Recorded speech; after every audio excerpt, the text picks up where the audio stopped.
What should I do immediately after a flood to minimize damage? Immediately after a flood, to minimize damage, the very first thing that you're going to want to do is make sure your main water line is shut off.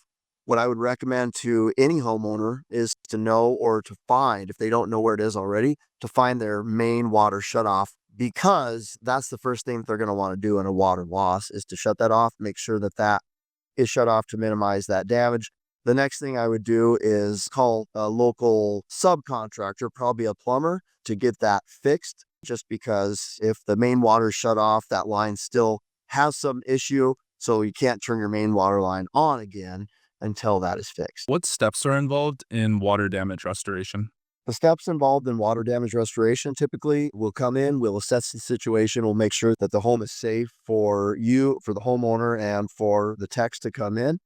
And then usually on that same day, if there's standing water, the techs will come in and they'll suck out any of that water from carpet, from any flooring material. And at that point, dependent upon the age of the home, if demo is necessary, there may be lead and asbestos testing. If there is lead and asbestos testing that comes back positive, then there will be some abatement of that affected material. If not, typically the restoration company will come in and set of stabilization with a dehumidifier, come in with air movers, and according to the S500 guidelines, will come in, place the right amount of air movers and dehumidification to dry that home typically within 3 to 5 days.